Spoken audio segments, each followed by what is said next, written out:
El Padre Nuestro. El Padre Nuestro, sin lugar a duda, es la oración más famosa en todo el mundo. Es una oración que muchas personas conocen aún de memoria y saben recitarla. Sin embargo, es interesante conocer el contexto y saber dónde tuvo origen esta oración.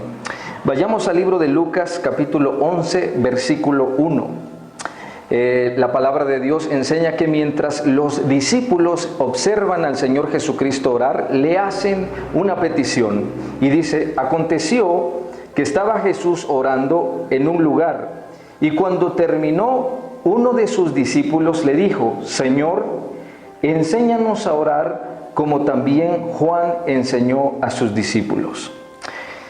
Posterior a esto, Jesucristo les enseña a orar y expone el Padre Nuestro. Ahora bien, el Padre Nuestro no fue enseñado por Jesucristo para recitarlo tal cual es, sino para comprenderlo y aún mejor para vivirlo. Es interesante poder ver que los discípulos le dicen al Señor Jesucristo, enséñanos a orar, no porque ellos no sabían orar. Recordemos que los discípulos eran judíos. Y los judíos podríamos decir que por cultura sabían orar.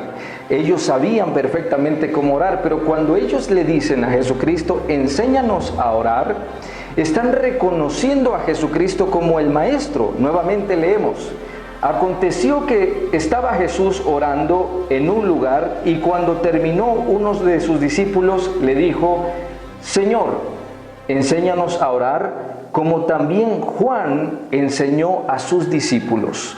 Era común que en la cultura judía cada grupo de personas tenían sus propios maestros. Podemos tomar como ejemplo al apóstol Pablo. La palabra de Dios dice en el libro de Hechos, capítulo 22, versículo 3. Yo de cierto soy judío, nacido en Tarso de Cilicia, pero criado en esta ciudad, instruido a los pies de Gamaliel, estrictamente conforme a la ley de nuestros padres, celoso de Dios, como hoy lo sois todos vosotros. Pablo se presenta como un judío, se presenta como un alumno de Gamaliel, y veamos quién era Gamaliel. Lo dice en el libro de Hechos, capítulo 5, versículo 34. Entonces, levantándose en el concilio un fariseo llamado Gamaliel, o sea, Gamaliel en primer lugar era un fariseo, y después dice, doctor de la ley, venerado en todo el pueblo, mandó que se sacasen fuera por un momento a los apóstoles. Gamaliel era un maestro, era un doctor en la ley. Y el apóstol Pablo fue instruido a los pies de Gamaliel. Eso es lo que él mismo confiesa con su boca. Cuando los apóstoles, cuando los discípulos le dicen al Señor Jesucristo, enséñanos a orar, es básicamente lo que están expresando. Ahora queremos que tú seas nuestro maestro.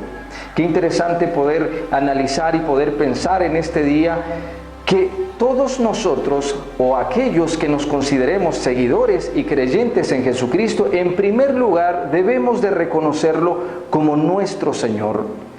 Y no solo como nuestro Señor, sino como nuestro Maestro. ¿Y qué implica reconocer a Jesucristo como nuestro Maestro? Que Él será quien ahora enseñe la forma correcta de hacer las cosas. Que Él será ahora quien enseñe cómo debemos de hacer las cosas. Los discípulos reconocen en este momento a Jesucristo como su Maestro. Qué interesante es ver que una vez Jesucristo va a responder a la petición de sus discípulos de enseñarles cómo orar, antes de enseñarles cómo orar, les enseña cómo no deben de orar. Qué interesante es poder ver que la oración del Padre Nuestro, a pesar de ser una de las oraciones más famosas que puedan existir en todo el mundo, también es una de las oraciones más mal usadas en todo el mundo. Jesucristo comienza enseñando cómo no se debe de orar en el libro de Mateo, capítulo 6, versículo 5. Dice, cuando ores, no seas como los hipócritas, porque ellos aman el orar en pie en las sinagogas y en las esquinas de las calles para ser vistos de los hombres. De cierto os digo que ya tienen su recompensa. En primer lugar, Jesucristo dice que no podemos orar como los hipócritas, porque ellos amaban orar en pie en las sinagogas. Ahora, ¿Jesucristo está enseñando realmente una posición corporal correcta de cómo orar? Realmente no. Quien ora en pie, quien ora de rodillas, quien ora sentado, no tiene realmente mucho que ver si Dios lo va a escuchar o no lo va a escuchar. Cuando Jesucristo se refiere a no orar como los hipócritas, porque ellos amaban ser visto de las personas, se refiere al término griego que se les daba a las personas que actuaban y que se dedicaban al mundo de la actuación. Cuando una persona se dedicaba a actuar en los teatros griegos, recibían el nombre de hipócritas, el mismo término que hoy podríamos adjudicarle a un actor o a una actriz. ¿Cuál era su profesión? Se dedicaban a ser hipócritas. Cuando Jesucristo emplea este término, está diciendo no pueden orar falsamente. ¿Cuántas veces nosotros hemos expresado amor a Dios con nuestra boca? Pero realmente nuestro corazón no le pertenece a Dios. Eso es ser un hipócrita. Decir algo que uno no siente, decir algo que uno no cree, decir algo que uno no quiere hacer. Cuando decimos a Dios que lo amamos, sería bueno preguntarnos, ¿realmente mi corazón siente amor por Dios? Porque de lo contrario estaríamos orando de una forma incorrecta, como los hipócritas. Un hipócrita actúa. Y hoy en día hay muchas personas que actúan a la hora de orar a Dios, actúan a la hora de expresar algo a Dios, porque no es algo que realmente estén sintiendo. La Biblia dice en el libro de Mateo, capítulo 7, versículo 21, dice, no todo el que me dice, Señor, Señor, entrará en el reino de los cielos, sino el que hace la voluntad de mi Padre que está en los cielos. O sea, no solamente es cuestión de expresar verbalmente algo que Dios represente para nosotros. Las expresiones verbales, si no van acompañadas de una vida real, si no van acompañadas de hechos, no sirven de absolutamente nada. Sigue enseñando el Señor Jesucristo a los discípulos en el capítulo 6, versículo 5, y cuando ores no seas como los hipócritas, no actúes. Dice, porque ellos aman el orar en pie en las sinagogas y en las esquinas de las calles. ¿Para qué? Para ser vistos, para actuar piedad, para actuar que pertenecen a Dios, para fingir, pero realmente sus vidas estaban lejos de Dios. El Señor Jesucristo dice, esta gente de labios me honra, pero su corazón está lejos de mí. De labios podríamos honrar a Dios, pero la pregunta hoy sería, ¿cómo está mi corazón delante de Dios? ¿Mi corazón le pertenece a Dios? ¿O soy de las personas que solamente fingen algo a Dios? Pero nuestra vida es muy distante de querer hacer su voluntad, de querer pertenecer al reino de Dios. Cuando ores, no seas como los hipócritas, porque ellos aman el orar en pie en las sinagogas y en las esquinas de las calles para ser vistos de los hombres. De cierto os digo que ya tienen su recompensa. Y después dice en el verso 6, mas tú cuando ores, entra en tu aposento y cerrada la puerta, ora a tu Padre que está en secreto, y tu Padre que te ve en secreto te recompensará en lo público. Cuando el Señor Jesucristo nos enseña a orar en lo secreto, está hablando de tener una intimidad con Dios. Está hablando de no fingir ante las personas una vida de piedad, una vida piadosa, sino que nuestra vida realmente sea acorde con lo que estamos creyendo de Dios. Nuestra vida tiene que estar alineada a la palabra de Dios. Y cuando la Biblia dice, cerrada la puerta, ora a tu Padre que te ve en lo secreto, y tu Padre que te ve en lo secreto te honrará en lo público, está diciendo, es necesario tener una vida de intimidad con Dios. Nuevamente regresamos al capítulo 7, versículo 21. No todo el que me dice Señor, Señor, entrará en el reino de los cielos, sino el que hace la voluntad de mi Padre que está en los cielos. Muchos me dirán en aquel día, Señor, Señor, ¿No profetizamos en tu nombre y en tu nombre echamos fuera demonios y en tu nombre hicimos muchos milagros? Y entonces les declararé: nunca os conocí, apartaos de mí, hacedores de maldad. Jesucristo dice: no todo el que me dice Señor, Señor entrará al reino de los cielos. Y termina diciendo: apártense de mí, yo nunca los conocí. Y es interesante ver cuando él dice nunca los conocí. La palabra conocí o conocer es la misma palabra que emplea Génesis para referirse al momento en el que Adán conoce a su esposa Eva, y no habla de conocer por mirarla cara a cara, sino está hablando del hecho en el que entran en una intimidad esposo y esposa. Es la misma palabra conocer, la misma palabra que emplea la Biblia cuando dice: y José no conoció a María hasta que nació Jesucristo, hasta que nació el niño prometido. Y aquí dice: nunca os conocí, está hablando, nunca tuvieron una intimidad conmigo, nunca cerraron la puerta y tuvieron un tiempo a solas conmigo. Qué interesante es poder ver en este día que todos nosotros que nos contamos dentro de las personas que creen en Dios y que creen en Jesucristo, necesitamos tener todos los días un tiempo de intimidad con Dios. De nada sirve confesarnos creyentes, de nada sirve decir que somos las mejores personas y tener la idea de que el día que muramos vamos a ir con Dios al cielo. Sin una vida de intimidad con Dios y sin una relación real con Dios, todo se quedará en ideas.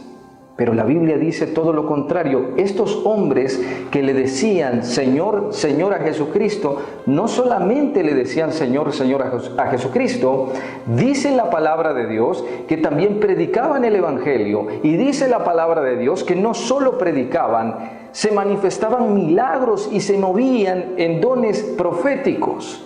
Sin embargo, carecían de algo. ¿Y de qué carecían? De una vida piadosa, por no tener una intimidad con Dios. Por eso el Señor Jesucristo enfáticamente comienza enseñando cómo no se debe de orar. ¿Y cómo no se debe de orar? Hipócritamente. No podemos orar siendo hipócritas, diciendo algo, pero sintiendo nada. Diciendo, Señor, yo creo en ti, pero realmente no lo hacemos. La segunda cosa que el Señor Jesucristo enseña en el libro de Mateo capítulo 6, previo al Padre Nuestro, dice en el versículo 7: y orando no uséis vanas repeticiones como los gentiles, que piensan que por su palabrería serán oídos. Cuando la Biblia se refiere a los gentiles, se refiere a personas que no tienen conocimiento de Dios. Esto no es precisamente personas que no confiesen que creen en Dios, que no confiesen incluso pertenecer a la mejor religión del mundo. Esto no implica eso, implica personas que desconocen a Dios por desconocer la palabra de Dios. A pesar de que se autonombren cristianos, se autonombren evangélicos, se autonombren creyentes, etcétera, etcétera. Si no hay un conocimiento de Dios a través de las Sagradas Escrituras, se entra dentro del grupo de los gentiles. Dice así, ¿por qué? Porque los hipócritas oraban, y si oraban, quiere decir que creían en Dios. Los gentiles oraban, y si oraban, quiere decir que creían en Dios. Entonces, un hipócrita no es precisamente alguien que no ora. Un hipócrita es alguien que puede orar, pero que ora falsedades. Un gentil no es alguien que no cree en Dios. También oran, pero sin embargo, sus oraciones no son las correctas. ¿Por qué no son las correctas? Dice Mateo 7, y orando no uséis vanas repeticiones como los gentiles que piensan que por sus palabrerías serán oídos. No os hagáis pues semejante a ellos, porque vuestro Padre sabe de qué cosas tenéis necesidad antes que vosotros las pidáis. El asunto en este punto es investigar, pensar, descubrir a través de la Biblia quiénes son los gentiles y cómo oran los gentiles. Hemos descubierto cómo oran los hipócritas. Los hipócritas oran falsamente y seguramente todos hemos caído en algún momento de nuestras vidas en ese error, pero es necesario que a través de la Biblia seamos confrontados para salir de ese hueco y de ese mundo oscuro. Pero ahora, ¿cómo oraban los gentiles? ¿Qué querían, qué deseaban? Para poder entender cómo oraban ellos y qué son las vanas repeticiones, es necesario ir un poco más adelante a partir del versículo 25. Y dice en el versículo 25 del mismo capítulo de Mateo, capítulo 6, por tanto os digo, no os afanéis por vuestra vida, qué habéis de comer o qué habéis de beber, ni por vuestro cuerpo, qué habéis de vestir. ¿No es la vida más que el alimento y el cuerpo más que el vestido? Mirad las aves del cielo, que no siembran, ni siegan, ni recogen en graneros, y vuestro Padre Celestial las alimenta. ¿No valéis vosotros mucho más que ellas? ¿Y quién de vosotros podrá, por mucho que se afane, añadir a su estatura un codo? Y por el vestido, ¿por qué os afanáis?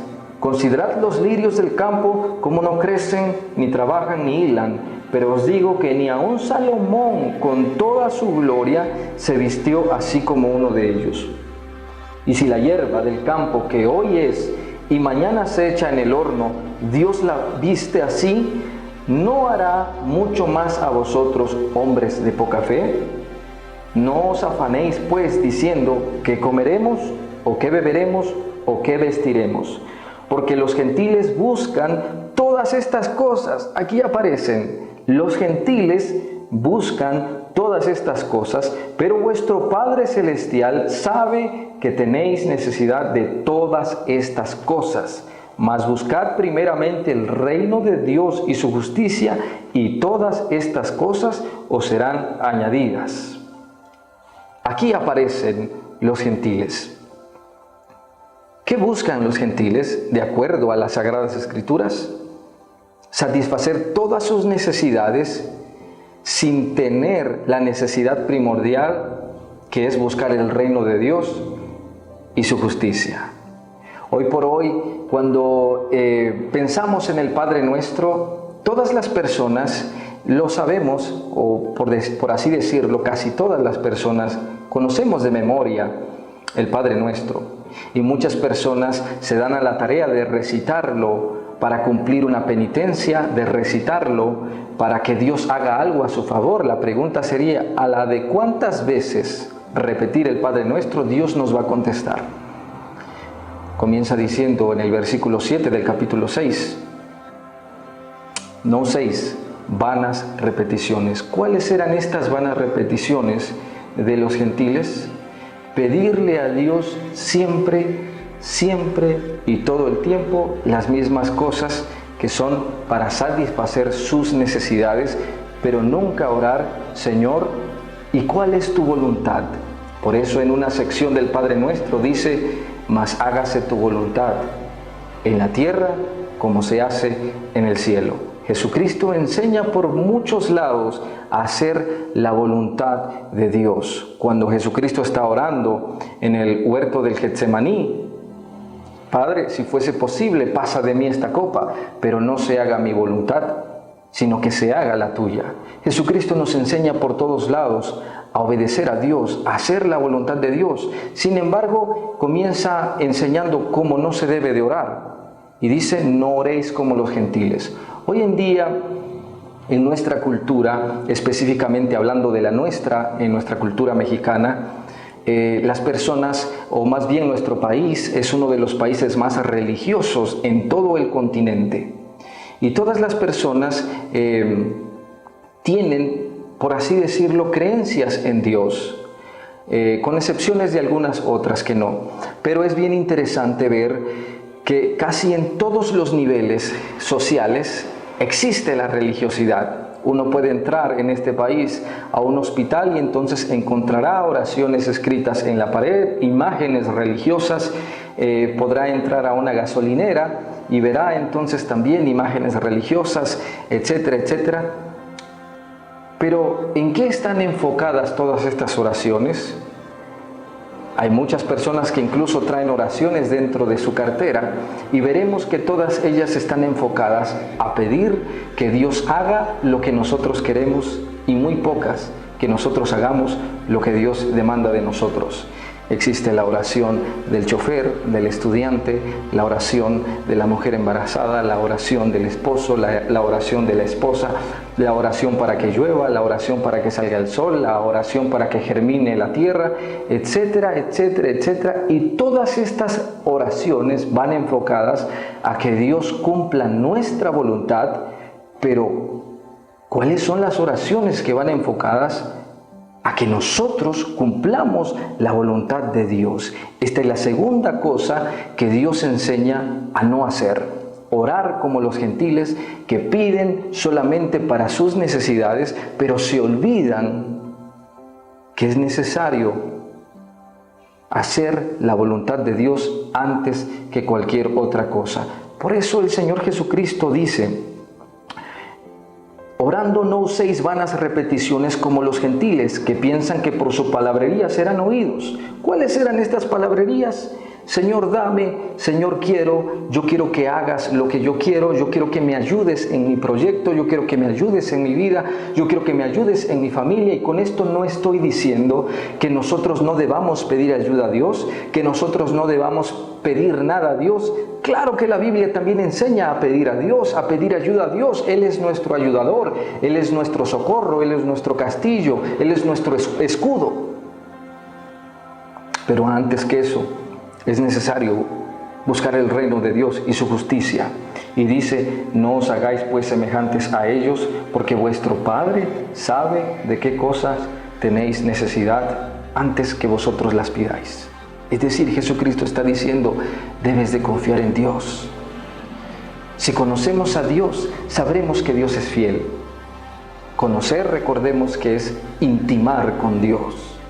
El que intima con Dios, conoce a Dios.